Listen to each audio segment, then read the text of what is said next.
Hello friends. स्वागत है आप सभी का फिर से एक छोटी सी नई वीडियो में, जिसके अंदर मैं आज आपको बताने जा रही हूँ कि आपकी कंप्लीट एक महीने की स्टेनो के स्किल टेस्ट के लिए क्या स्ट्रेटेजी रहनी चाहिए। एज अभी हमारा कल ही एग्जाम की डेट आई है, 28 से 29 जनवरी 2026, जिसमें आपका 2025 का स्किल टेस्ट होने वाला है। और मतलब बहुत जल्दी ही आ गया है वैसे तो। और एक चीज़ अच्छी भी है, जितना जल्दी आपका स्किल टेस्ट होगा उतनी जल्दी आप जॉब ले पाएंगे। तो उसी के रिगार्डिंग मैंने आपको ये एक छोटी सी वीडियो तैयार करी है, जिसके अंदर मैं आपके लिए मेन मेन कुछ इंपॉर्टेंट पॉइंट्स है जो आपको ध्यान रखने हैं जब आप अपने इस एक महीने में स्टेनो की स्किल की तैयारी कर रहे हैं। तो स्टार्ट करते हैं ये वीडियो। मेरी इस वीडियो का जो सबसे मेन ऑब्जेक्टिव है इस स्ट्रैटेजिक वीडियो को बनाने का, वो पहला है कि आप लोगों को फोकस करना है अपनी क्या इम्प्रूव करने में स्पीड को। आप कैसे इम्प्रूव करेंगे स्पीड को? आपको डिक्टेशंस लेनी है प्रॉपर तरीके से, उसको रीड आउट करना है अपने टेक्स्ट को, और अपनी मिस्टेक्स को चेक आउट करना है। और मोस्ट इम्पॉर्टेंटली कि आपका कॉन्फिडेंस बिल्ड हो। आप बिल्कुल भी मत घबराना। उन सभी स्टूडेंट्स को यही बोलना चाहूंगी जो पहली बार स्किल टेस्ट देने जा रहे हैं, आपको घबराने वाली कोई दिक्कत नहीं है। आप जस्ट अपनी तैयारी पे फोकस करें। आपकी प्रैक्टिस इतनी अच्छी होनी चाहिए कि आपको एग्जाम में वो प्रेशर फील ही ना हो। आई नो, कहना इजी होता है और करना बहुत मुश्किल होता है। जब आप एग्जाम हॉल में बैठते हैं तो एक अलग तरीके का प्रेशर होता है, बहुत तरह की टेंशन्स होती हैं कि हमारा एग्जाम कैसा होगा कैसा नहीं होगा। और स्किल में तो खासकर बहुत ही ज़्यादा होती है, क्योंकि अगर आपका माइंड एक सेकंड के लिए भी इधर उधर हो जाता है तो आपकी पूरी डिक्टेशन खराब हो जाती है। तो सबसे मेन चीज, आप अगर अभी फोकस कर सकते हैं तो आप 10 मिनट का एटलीस्ट मेडिटेशन करें या कंसंट्रेशन करें, ताकि आपकी जो लिसनिंग पावर है उस पर आप फोकस कर सकें, आपका माइंड डाइवर्ट ना हो इधर उधर ड्यूरिंग द डिक्टेशन। तो सबसे मेन चीज आपको अपनी इम्प्रूव करनी है स्पीड। अभी जो भी बच्चे 80 का डिक्टेशन देने जा रहे हैं और जो बच्चे 100 का देने जा रहे हैं, तो जो बच्चे 80 का देने जा रहे हैं मैं उनको बोलूंगी एटलीस्ट वो 100 की स्पीड तक तैयारी करें, ताकि वो 80 की डिक्टेशन पर बिल्कुल भी नर्वस ना हो, बिल्कुल भी परेशान ना हो कि हमारा 80 का टेक्स्ट आपका किसी भी हालत में छूटना नहीं चाहिए। और जो बच्चे 100 की डिक्टेशन देने जा रहे हैं उनको एटलीस्ट 110 की स्पीड तक जाना है। और बहुत अच्छे से तैयारी करनी है, घबराना नहीं है, नर्वस नहीं होना, जस्ट आपको फोकस करना है। 28 डेज आपकी स्टेनो, और सिर्फ स्टेनो, आपको उसके अलावा कुछ देखना ही नहीं है। तो अभी आप, हम नेक्स्ट मूव करते हैं। कुछ पॉइंट्स हैं। वैसे तो आप सभी जो भी स्टेनो के बच्चे होते हैं जो अभी स्किल में अपियर होने वाले हैं, किसी किसी का फर्स्ट अटेम्प्ट होगा, तो मेनली सबको पता ही है कि हमें स्टेनो की स्किल टेस्ट की तैयारी कहाँ से करनी है।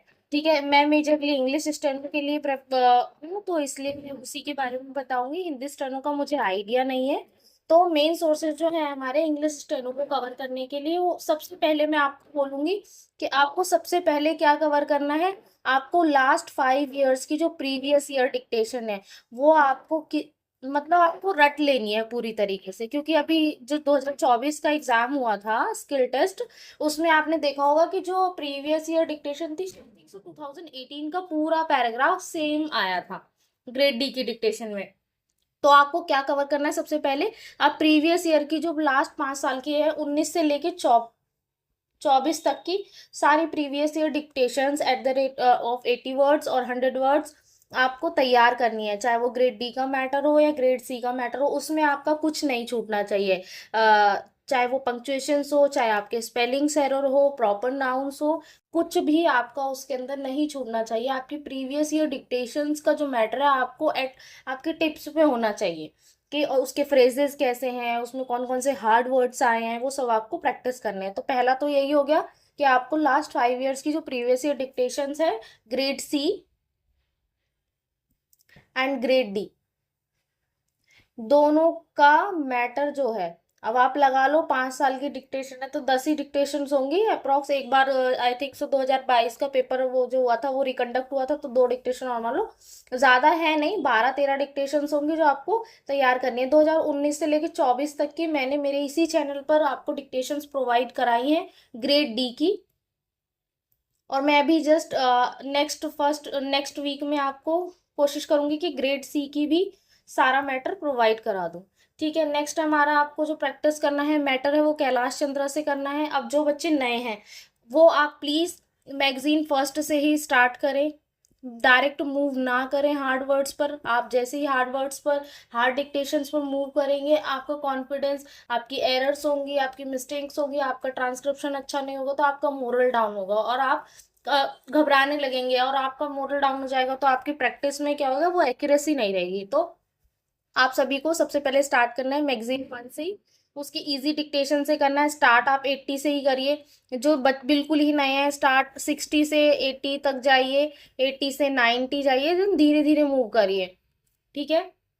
और जो बच्चे 100 की स्पीड पे है, उसमें कैलाश चंद्रा में 2-3 मैगजीन्स है जिसके अंदर 1000 वर्ड्स का टेक्स्ट जो है वो प्रोवाइड किया हुआ है। तो आप उस वाले टेक्स्ट को कवर करें, वो उसमें बहुत अच्छा कंटेंट लिखा हुआ है, बहुत अच्छे वर्ड्स हैं, बहुत अच्छे फ्रेजेस दिए हुए हैं, तो वो आपको कवर करने। मंथली प्रोग्रेसिव मैगजीन्स आती है। इससे क्या होता है, कैलाश चंद्र तो हमारा एक बेस हो गया, जिससे कि आपको एक आधार मिल गया कि हाँ, हमारा मैटर इस तरीके से रहेगा। मंथली प्रोग्रेसिव मैगजीन्स जो होती हैं वो क्या करेंगी, आपको एड ऑन कर देंगी कुछ भी नया मैटर, कोई भी करंट अफेयर्स का कोई मैटर हुआ है जिसको उन्होंने क्या किया, डिक्टेशन में ऐड कर दिया है, ठीक है। तो आप मंथली प्रोग्रेसिव अभी तो फिलहाल नवंबर, दिसंबर और जनवरी, इन 3 महीनों की कवर कर लीजिए, मतलब 3 महीने की आपकी होनी चाहिए, ठीक है, नवंबर टू जनवरी, ठीक है। और पिटमैन, पिटमैन में आपका जो भी मोस्ट इंपॉर्टेंट रूल्स हैं, जैसे डबलिंग प्रिंसिपल है, हाविंग प्रिंसिपल है, और भी बहुत इंपॉर्टेंट इंपॉर्टेंट कुछ है, सर्कल्स हैं, और कुछ इंपॉर्टेंट फ्रेजेस हैं, ये आपको पिटमैन से कवर करने हैं। तो ये मेन सोर्सेज हैं जो आपको मैंने बताए हैं कि आपको स्टेनो ओवरऑल घूम फिर के इन्हीं सबके बीच में है, ठीक है। नेक्स्ट हम मूव करते हैं। हाँ, अभी आपको क्या फोकस करना है, सबसे इंपॉर्टेंट आपको इन 28 दिनों में क्या करना है। तो पहला, आपको daily daily 3 to 4 dictation should be practice. इसका मतलब है आपको 3 से 4 डिक्टेशन पर डे करनी ही करनी है। इससे ज्यादा हो जाए पर इससे कम आपकी डिक्टेशंस नहीं होनी चाहिए। इसमें क्या आता है कि आप अपने ऑडियो को प्ले कर रहे हो, ठीक है, और ये 3 to 4 डिक्टेशंस में मैं ले रही हूँ कि आपने अपना स्टेनो का मैटर लिखा है, उसको रीड आउट किया है, पंक्चुएशंस ऐड करे हैं, ठीक है, और आपकी जो भी मिस्टेक्स है उनको रेक्टिफाई किया है, ठीक है। ये आपका आ गया 3 to 4 डिक्टेशंस में। ये तो जस्ट मैं रीडिंग एंड आपका राइटिंग का प्रोसेस बता रही हूँ। फिर आपको at least 2 dictation should be practice with full format including typing and analysis. इसमें आपका क्या हो गया, आपने जो ये 4 डिक्टेशंस प्रैक्टिस करी है, इसमें आपने 2 डिक्टेशन क्या करा है, रीड करके पंक्चुएशन ऐड करके अपनी मिस्टेक्स को सिर्फ रीड आउट कर लिया है। अब क्या है, रीड आउट तो होगा नहीं, पेपर में तो आपको टाइप करना पड़ेगा, आपकी ट्रांसक्रिप्शन ही मैटर करती है। स्टेनो कोई नहीं देखता है कि आपने किस तरीके की स्टेनो लिखी है, कैसा लिखा है, सही लिखा है या गलत लिखा है। मेनली जो फोकस होता है वो ट्रांसक्रिप्शन के ऊपर होता है। तो अब क्या करना है, आपको 2 डिक्टेशंस मॉर्निंग एंड इवनिंग, आपको ऑडियो के साथ, राइटिंग के साथ क्या करना है, टाइपिंग करनी है।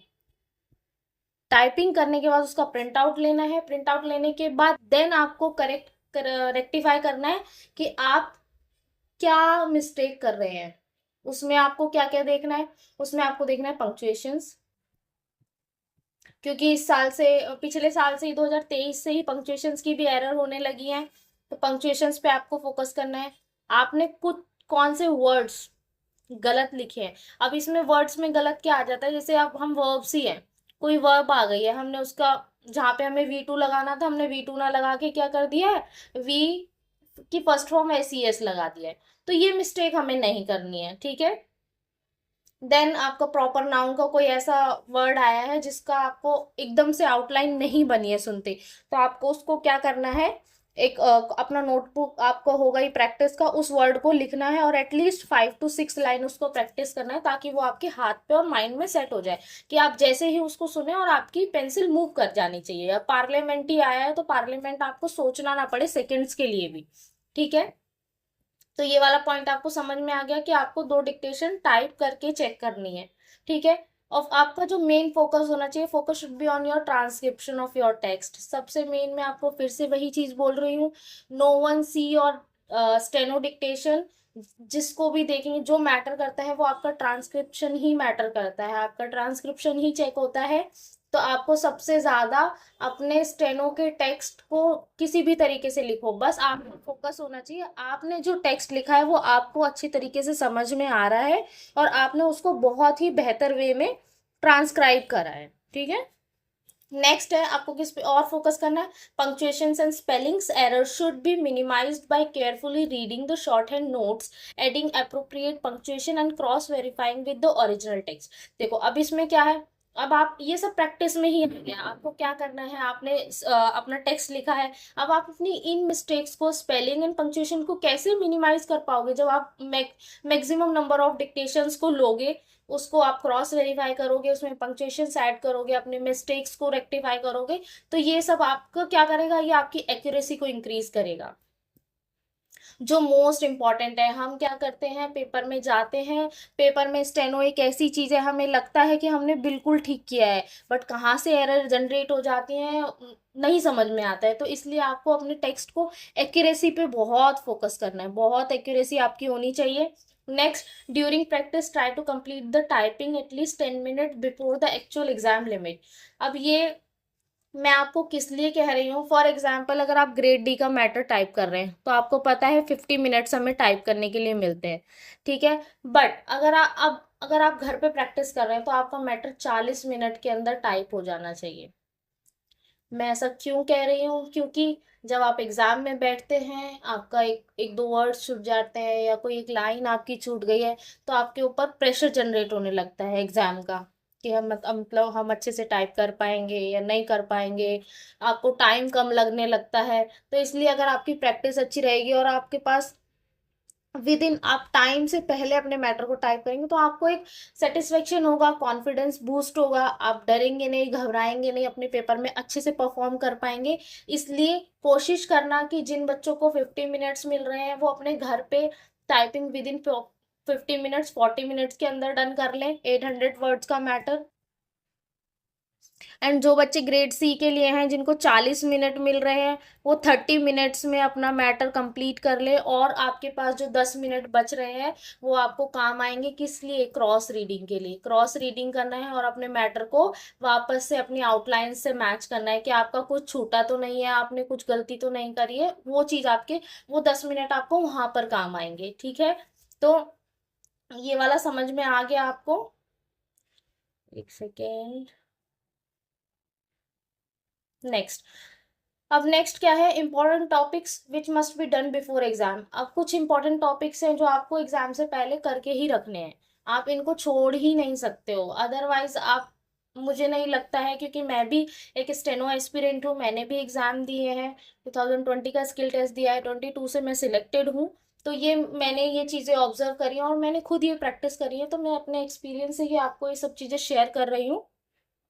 तो आपको क्या करना है, ये कुछ टॉपिक्स है जो आपको कवर करके रखना है। सबसे पहले और मोस्ट इम्पॉर्टेंट, आपको जो पिटमैन की बुक है उसमें पीछे ग्राम लॉक्स दिए हुए हैं बिल्कुल सीक्वेंस में, तो आपको उन ग्राम लॉक्स को प्रैक्टिस करना है और वो आपके फिंगर टिप्स पे होने चाहिए। कोई भी ग्राम लॉग में आप कंफ्यूज नहीं होना चाहिए, जैसे अभी मान लो नंबर है, प्रिंसिपल है, नंबर है, मेंबर है, तो इसमें आपको कंफ्यूजन नहीं होनी चाहिए। और ये कंफ्यूजन आपकी कब घटेगी, जब आप अपने ग्राम लॉक्स को अच्छी तरीके से क्या कर पाएंगे, प्रैक्टिस करेंगे। तो मैं सबसे पहले यही बोलूंगी कि पिटमैन की जितने भी ग्राम लॉक्स हैं उनको अच्छे से प्रिपेयर कर ले, कम से कम 6-6 लाइनें आप प्रैक्टिस कर ले, इसको खत्म करें, करके अपने ऊपर बोझ ना रखें।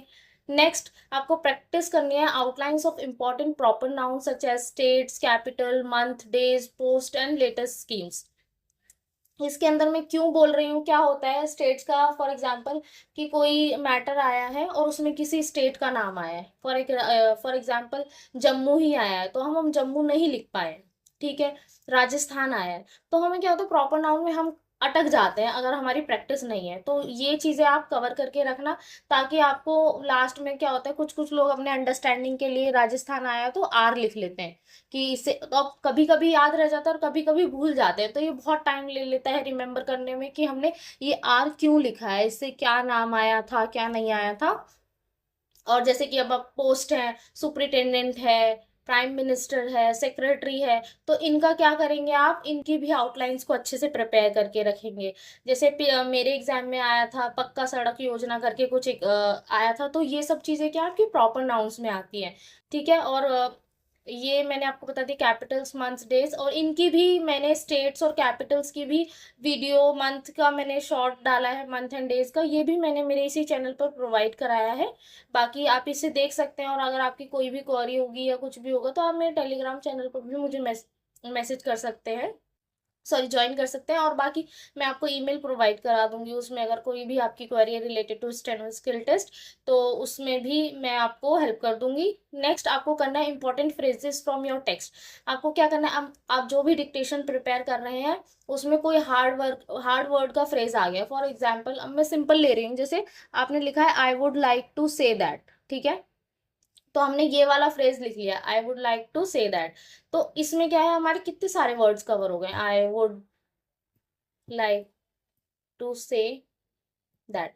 तो अब अगर हम इसी को अलग अलग लिखें, I would like to say that, तो ये क्या है, इट्स वेरी टाइम टेकिंग, और ये आपका डिक्टेशन छुड़ा देगा, आप नहीं लिख पाओगे, डिक्टेशन अच्छे से परफॉर्म नहीं कर पाओगे। इसलिए आपकी कमांड आपके फ्रेजेस पे भी होनी चाहिए। ये आपको कॉन्फिडेंस देते हैं आपके मैटर को लिखने के लिए, आप फास्ट लिख पाते हैं, अच्छे से टाइप करते हैं, और ये तभी होगा जब आप प्रैक्टिस करेंगे। तो आप जो भी टेक्स्ट अपना डिक्टेशन तैयार कर रहे हैं, उस डिक्टेशन में जितने भी आपके फ्रेजेस आ रहे हैं सेम उसी तरीके से जैसे मैंने पहले बताया है कि फ्रेज को आप अपने नोटबुक में लिख लीजिए, कम से कम 3 से 4 लाइन आपको उसको प्रैक्टिस करना है, ठीक है। और रिवाइज करने हैं पिटमैन के कॉन्ट्रैक्शन अच्छी तरीके से। पिटमैन में जैसे मैंने बताया कि ग्राम लॉक्स पीछे दिए हुए हैं, सेम उसी तरीके से कुछ कॉन्ट्रैक्शन दिए हुए हैं। जैसे मैंने एक छोटा सा शॉर्ट भी डाला है, शायद नहीं अभी डाला नहीं है, मैं डालने वाली थी पर मेरा रह गया है वो। फॉर एग्जाम्पल जैसे पेक्यूलर एंड पेक्यूलैरिटी सेम है, ये कोई स्पेशल कॉन्ट्रैक्शंस में है, तो ये भी आपको कवर करने हैं। प्रैक्टिस करना है Kailash Chandra vocabulary and phraseography from all the dictations you have attempted for your exam. तो आप जो भी डिक्टेशंस अपने एग्जाम के लिए प्रिपेयर कर रहे हैं, उनके आपके वर्ड्स और फ्रेजेस आपके अच्छे से प्रिपेयर होने चाहिए। एट द एंड मैं आपको सब बस यही बोलना चाहूँगी, कुछ ये इंपॉर्टेंट पॉइंट्स थे जो मैंने मेरे एग्ज़ाम की प्रिपरेशन करते वक्त ध्यान दिए और नोट किए हैं, वो ही मैं आप लोगों को शेयर कर रही हूँ। होप आशा करती हूँ कि ये पॉइंट्स आपको हेल्पफुल रहेंगे और आप अच्छे से तैयारी करेंगे। मैं सभी को ऑल द बेस्ट बोलना चाहूँगी, बहुत अच्छे से अपने एग्ज़ाम में परफॉर्म करना। और जो बच्चे बहुत टाइम से तैयारी कर रहे हैं, आई विश कि वो सब जॉब ले लें और जल्दी से सिलेक्ट हो जाएं। बाकी मैं इस ट्रेनों में स्किल टेस्ट के लिए इतना अच्छा अभी नहीं कर पाई हूँ क्योंकि मैंने भी नया नया शुरू किया है। तो मैं अभी जस्ट जैसे मैंने आपको पहले भी बोला था, मैं 2026 के एग्ज़ाम की तैयारी कराऊंगी, तो जिसमें मैं इंग्लिश और पिटमैन का बेसिक और स्किल सब कवर कराऊंगी। तो अभी के लिए इतना, मिलते हैं नेक्स्ट वीडियो में जो मैं आपकी इवैल्यूएशन ऑफ स्किल टेस्ट बनाऊंगी। और थैंक यू सो मच।